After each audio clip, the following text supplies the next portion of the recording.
Hello friends, പുതിയൊരു വീഡിയോയിലേക്ക് സ്വാഗതം. നമുക്ക് ഏറെ ആവശ്യമുള്ള ഒരു കാര്യമാണ് നമ്മുടെ ലൊക്കേഷൻ. അത് പലപ്പോഴും പലർക്കും സെൻഡ് ചെയ്ത് കൊടുക്കുക എന്നത്. ചിലപ്പോൾ നമ്മുടെ ഫ്രണ്ട്സ് നമ്മുടെ ലൊക്കേഷൻ എവിടെയാണ് എന്നെല്ലാം ചോദിക്കാറുണ്ട്. അപ്പോൾ എങ്ങനെയാണ് വാട്സപ്പിലൂടെ നമ്മുടെ ലൈവ് ലൊക്കേഷൻ അല്ലെങ്കിൽ കറണ്ട് ലൊക്കേഷൻ എല്ലാം ഷെയർ ചെയ്യുന്നത്?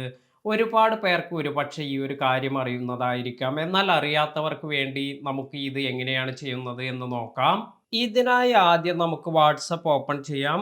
ഇപ്രകാരം നമ്മളോട് നമ്മുടെ ഫ്രണ്ട്സ് ആരെങ്കിലും നമ്മുടെ ലൊക്കേഷൻ എല്ലാം ഷെയർ ചെയ്യാൻ ആവശ്യപ്പെടുകയാണെങ്കിൽ നമുക്ക് ആർക്കാണോ ലൊക്കേഷൻ ഷെയർ ചെയ്യേണ്ടത് ആ ഒരു കോണ്ടാക്റ്റ് എടുക്കുക. അതിനുശേഷം നിങ്ങൾക്ക് ആൻഡ്രോയിഡ് എല്ലാമാണ് യൂസ് ചെയ്യുന്നതെങ്കിൽ ഇപ്രകാരം ഒരു അറ്റാച്ച്മെന്റിന്റെ ഒരു ഓപ്ഷൻ താഴെ വരുന്നത് കാണാം. ഇതിൽ ക്ലിക്ക് ചെയ്യുക.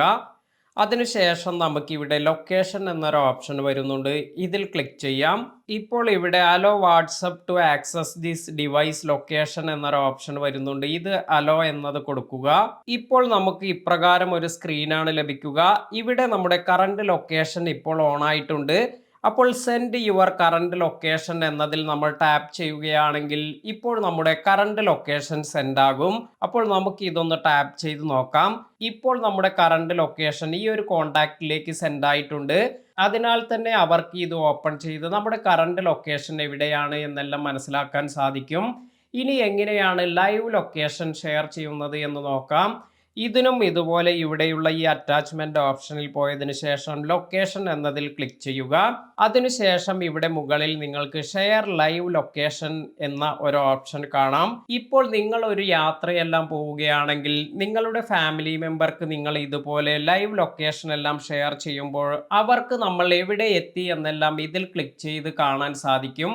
അതായത് നമ്മുടെ ലൊക്കേഷൻ ചേഞ്ച് ആകുന്നതിനനുസരിച്ച് ലൈവായി അവർക്ക് നമ്മുടെ ലൊക്കേഷൻ കാണാൻ സാധിക്കും. അപ്പോൾ ഇവിടെ എത്ര സമയം വരെയാണ് ഇത് ഷെയർ ചെയ്യേണ്ടത് എന്ന് ഇപ്പോൾ ഇവിടെ ചോദിക്കുന്നുണ്ട്. ഷെയർ ലൈവ് ലൊക്കേഷൻ 1 അവർ എന്നാണ് കൊടുക്കുന്നതെങ്കിൽ 1 മണിക്കൂറിലേക്കുള്ള ആക്സസ് ആണ് നമ്മൾ ഈ കോണ്ടാക്ട്സിന് കൊടുക്കുന്നത്. അതുപോലെ നമുക്ക് 15 മിനിറ്റ്സ്, 1 അവർ, 8 അവേഴ്സ് ഇങ്ങനെയെല്ലാം സെറ്റ് ചെയ്യാൻ സാധിക്കും. ഇപ്പോൾ ഞാൻ ഇവിടെ 8 അവേഴ്സ് എന്ന് സെലക്ട് ചെയ്തതിന് ശേഷം ഇവിടെ സെൻഡ് ചെയ്യുകയാണ്. ഇപ്രകാരം സെൻഡ് ചെയ്യുമ്പോൾ 8 മണിക്കൂർ നമ്മുടെ ലൈവ് ലൊക്കേഷൻ ആക്സസ് ഈ ഒരു കോണ്ടാക്ട്സിൽ ലഭിക്കും. ഇപ്പോൾ ഞാൻ കാലിക്കറ്റ് ആണ് ഉള്ളതെന്ന് കരുതുക. അപ്പോൾ 1 മണിക്കൂർ കഴിഞ്ഞതിന് ശേഷം അവിടെ നിന്നും ട്രാവൽ ചെയ്ത് ഫോക്കസ് മോൾ അല്ലെങ്കിൽ ഹൈലൈറ്റ് മോളിലെല്ലാം എത്തിയെങ്കിൽ ലൈവ് ലൊക്കേഷനിൽ നമ്മൾ ഹൈലൈറ്റ് മോൾ എത്തിയിരിക്കുന്നു എന്ന് കാണാൻ സാധിക്കും. അപ്പോൾ നമ്മൾ 8 മണിക്കൂർ എവിടെയെല്ലാമാണ് സഞ്ചരിക്കുന്നത് ഇതിനെക്കുറിച്ചുള്ള ഇൻഫർമേഷൻ എല്ലാം നമ്മൾ ഇത്തരത്തിൽ ലൈവ് ലൊക്കേഷൻ ഷെയർ ചെയ്ത കോണ്ടാക്ട്സിന് കാണാൻ സാധിക്കും. ഇന്നത്തെ ഈ വീഡിയോ നിങ്ങൾക്ക് എല്ലാവർക്കും ഉപകാരപ്പെട്ടു എന്ന് കരുതുന്നു. വീഡിയോ ഇഷ്ടമായെങ്കിൽ ലൈക്ക് ചെയ്യുക. പുതിയ അറിവുകളുമായി മറ്റൊരു വീഡിയോയിൽ കാണാം. താങ്ക്